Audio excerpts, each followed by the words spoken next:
Garfield एक सुंदर नारंगी बिल्ली है जिसे लासानियों से प्यार और सोमवारों से नफरत होती है और हाल के वर्षों में कई डरावनी पुनर्व्याख्यानों को आकर्षित करती है। लेकिन शायद आपको न पता हो कि गारफील्ड की आधिकारिक कहानी भी अजीब चीजों से भरी हुई है। उदाहरण के रूप में एक प्रसिद्ध मामला लाइमन का है जो 1978 में पेश किया गया था, जो जॉन का एक मित्र बताया गया था, और जब वे कुछ समय के लिए रुकते थे तो अपने कुत्ते ओडी को घर ले आए, जिससे कुत्ते का उत्पत्ति हुआ। समस्या यह है कि लाइमन का एक काफी अंधेरा भाग्य मिला।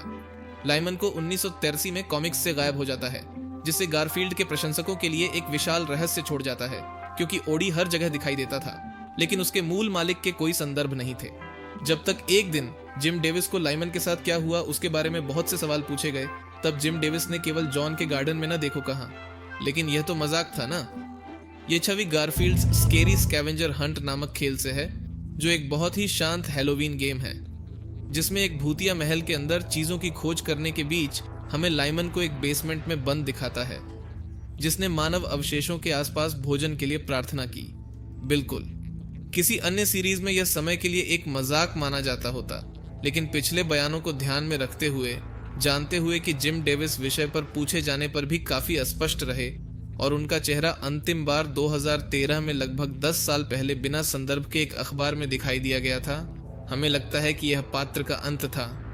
और इस भयानक परिचय के साथ हम गारफील्ड फ्रेंचाइज के सबसे अंधेरे कोने में एक अजीब सफर की ओर बढ़ते हैं, जो एक लंबी जांच या अजीब डेटा संग्रह से शुरू हो सकता है। लेकिन आज के लिए मैं सीधा हूँ, गारफील्ड मर चुका है और अब उसकी यात्रा समाप्त हो गई है। और यह सब कुछ नहीं है, गारफील्ड कई बार इतने घिरे बांधे और भयानक तरीकों से मर चुका है कि मुझे हैरानी है कि तुम्हें यह नहीं बताया गया। गारफील्ड के बारे में जानते हैं तो आपके दिमाग में एक विचार जरूर होगा। हैलोवीन कॉमिक में खुलासा होता है कि गारफील्ड एक घर में है, भूखमरी से मर रहा है। यह सबसे अच्छा विचार है, लेकिन नहीं, ये एक कैनोनिक एडवेंचर नहीं है, क्योंकि जिम डेविस ने खुद टिप्पणी की है कि यह बस एक बुरा सपना है।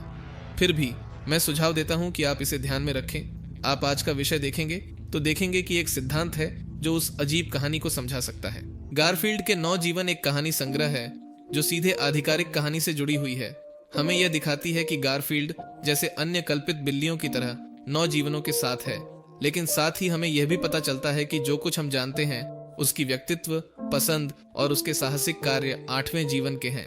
गारफील्ड कॉमिक के रूप में उसके 9वें जन्म में एक अंतरिक्ष बिल्ली होगी और वह उस समय वाइकिंग समूह का हिस्सा था जो शताब्दियों के लिए जमा था और अमेरिका पहुंचने के लिए था। 1984 में उन्होंने यह खोजा कि उनका आरामदायक जीवन एक साहसी के बेहतर होता है, या एक जगह जहां 3 बिल्लियों को 3 पागलों की तरह रखा गया है ताकि वे एक चूहे का शिकार कर सकें। सब यह हमें दिखाता है कि ये कहानियां मायने रखती हैं, क्योंकि यही गारफील्ड को गारफील्ड बनाने में सहायक होता है, जिससे लैब एनिमल और प्राइमल सेल्फ बहुत अधिक भयानक होते हैं। लैब एनिमल गारफील्ड, जीबी जैसा कि जाना जाता है, एक बंद बिल्ली है और एक गुप्त प्रयोगशाला में परीक्षण किया जा रहा है। एक अजीब सीरम से सुंदरित होने के बाद वह भाग जाता है। कुत्तों, सशस्त्र गार्डों और हेलीकॉप्टर्स द्वारा पीछा किया जाता है। जब वह अंत में उन्हें खो दिखाई देता है, वह कुत्ते में बदल जाता है, अपनी यादें बनाए रखते हुए, लेकिन जीने के लिए दंडित होता है। हमें यह भी बताया गया है कि यह एक बहुत ही आत्मात्मक घटना थी, क्योंकि इसी से उसकी पशु चिकित्सक से नफरत और उसे चिकित्सा उपकरणों के पास होते हुए उलटाने की आदत आई है। बिल्ली के साथ कितना क्रूर हो सकता है, यह कहानी दिखाती है। एक और कहानी बताती है कि वह और भी बुरा हो सकता है। प्राइमल सेल्फ में हम एक घरेलू बिल्ली टाइगर का पीछा करते हैं जो एक अकेली बड़ी महिला के साथ रहता है, उसकी साथी का आनंद लेता है, जब तक एक दुखद दिन में उसमें उसका प्राइमल आवेश नामक एक दुष्ट शक्ति प्रवेश नहीं करता, जिससे वह अपने आप का एक जंगली और अनियंत्रित संस्करण बन जाता है। और जब उसकी बूढ़ी महिला उसे बुलाती है, हम एक भयंकर छड़ीले बिल्ली की चित्रित छवि में उस महिला पर उतरते हैं, जिसके हाथों में उसके पोते का चित्र है। जीवन उसे दिखाता है कि वह बिल्ली में बहुत अधिक बदलने की आवश्यकता नहीं है। इसलिए जब ओडी से मिलने से पहले जॉन, जो लासानियां पसंद करता था और सोमवारों से नफरत करता था, उसने एक निर्दोष व्यक्ति की जिंदगी छीन ली थी। यह पहली बार नहीं है जब ऐसा हुआ है। गारफील्ड की मौत हो चुकी है और विभिन्न तरीकों से पुनर्जन्म लिया है। यह विचार एक ही नाम के तहत 3 बार अन्वेषित किया गया है। यह कॉमिक्स विशेष एनिमेटेड संस्करण में एडेप्ट किया गया था और हाल ही में नए कॉमिक्स के रूप में पुनर्विचारित किया गया। गारफील्ड के लिए हर एक में नई जीवन और मौतें हैं। एनिमेटेड शुरू होता है एक दिलचस्प तरीके से। जहां भगवान खुद बिल्लियों को बनाते हैं, उनकी कई विशेषताएं परिभाषित करते हैं, और एक सेगमेंट है जो कॉमिक्स की शुरुआत के बहुत ही समान है, जिसे हम यहाँ उल्लेख कर रहे हैं क्योंकि यह एक विवरण है। इस विशेष में कई जीवन हैं जो दोहराए जाते हैं, जैसे प्राकृतिक बिल्लियां या तीसरा जीवन जो एडन के उद्यान पर आधारित है, मैं विचार रखता हूँ, या प्रयोगशाला की बिल्ली की कहानी। लेकिन हमें एक नई कहानी से रुचि है जिसे डायना का पियानो कहा जाता है, या अंग्रेजी में डायना का पियानो। यह एक महिला और उसकी बिल्ली की कहानी है, जहां वे साथ बढ़ती हैं और धीरे धीरे दूर होती जाती हैं। उनकी मालकिन द्वारा बजाई जाने वाली संगीत में डायना बिल्ली की जीवन की एकमात्र बात थी जो पियानो पर मर गई। ध्यान रखते हुए यह मजेदार बिल्ली का शो है, यह अस्थायी है। हमें इस बिल्ली द्वारा गुजरी गई अन्य रोचक जीवनों की भी जानकारी है, जहां वह एक जोखिम का डबल था जिसने केवल 15 सेकंड तक जीवित रहा, और फिर हम उसे एक अंतरिक्ष बिल्ली के रूप में देखते हैं। हालांकि आखिरी खंड तक पहुंचने पर हमें कुछ विचित्र मिलता है।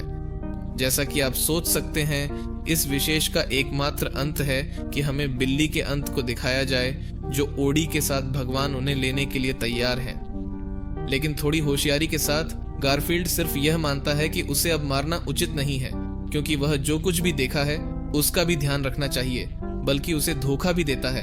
भगवान को मनाता है कि वह अभी तक अपने पहले जीवन में है।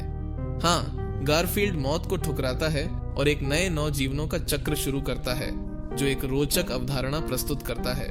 44 की पुस्तक के अंत में ऐसा नहीं होता है, लेकिन सोचना संभावनाशील है कि गारफील्ड ने स्वर्ग में आते समय ऐसा किया, जिससे भगवान को उसे फिर से अपने पहले जीवन में वापस लौटने के लिए मनाया और 3 अलग अलग पुनर्जन्म के चक्रों में परिणत हुआ। पहला पुस्तक पर होगा, दूसरा एनिमेटेड स्पेशल होगा, और अंत में हमारे पास कबूम के नए कॉमिक्स हैं, जो यहाँ योग्यता पूर्वक पुनः प्रारंभ होता है प्रागैतिहासिक काल से। उसकी पहली कहानी केप कैट के साथ हमें दिखाता है कि इन सभी कहानियों को जोड़ने की स्थिति में गारफील्ड की मौत 27 बार हो चुकी है, और इसलिए इन कॉमिक्स में हम फिर से गारफील्ड की कहानी के सामने हैं, जो एक प्रयोगशाला की बिल्ली है, लेकिन इस बार रहस्यमय सीरम के प्रभावों के सामने पीड़ित होने की बजाय वह एक भयानक राक्षस बन जाता है।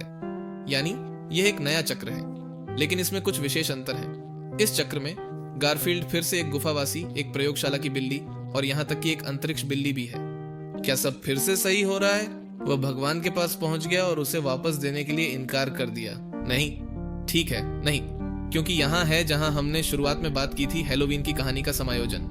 गारफील्ड एक जगह पर है जो उसके घर जैसा नहीं लगता, ठंड में, भूखा और अकेला, पूरी तरह से अकेला, इतना अकेला कि जॉन और ऑडी की भ्रांतियां देखता है, जो हमें सुझाता है कि कॉमिक्स स्ट्रिप्स जानते हैं वे भूखे और पराया गए बिल्ली की मस्तिष्क की भ्रांतियां थीं। यह एक बुरा सपना हो सकता है, और गारफील्ड अपने अंतिम क्षणों को जीते हुए जीवन का एक जीवंत बुरा सपना हो सकता है, या अगर हम इसे और भी आगे ले जाना चाहते हैं तो अंतिम पुनर्जन्म के अंत में अंतिम बार मरने के बाद भगवान को धोखा देने के लिए परेशान किया जाना, जिससे यह कहानी बिल्ली की अंतिम मौत के रूप में संभावित हो सकती है। मुझे हमेशा अजीब लगता था कि गारफील्ड ने पिछले कुछ वर्षों में इंटरनेट पर आने वाली कई भयानक और चिंताजनक संस्करणों के कारण पुनर्जन्म प्राप्त किया, लेकिन जो हमने देखा उसके बाद वे विचार अब अजीब नहीं लगते, जिससे मुझे लगता है कि यह एक सबसे रोचक विश्वों में से एक बनाता है, जिसमें एक मोटी बिल्ली शामिल है जिसने भगवान को धोखा देकर 27 बार पुनर्जन्म प्राप्त किया।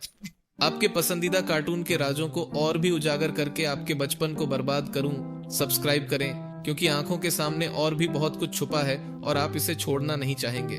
वीडियो पसंद आया तो लाइक करें, कोई रहस्यमय समस्या हो तो टिप्पणी करें, और अगले वीडियो में मिलते हैं। धन्यवाद।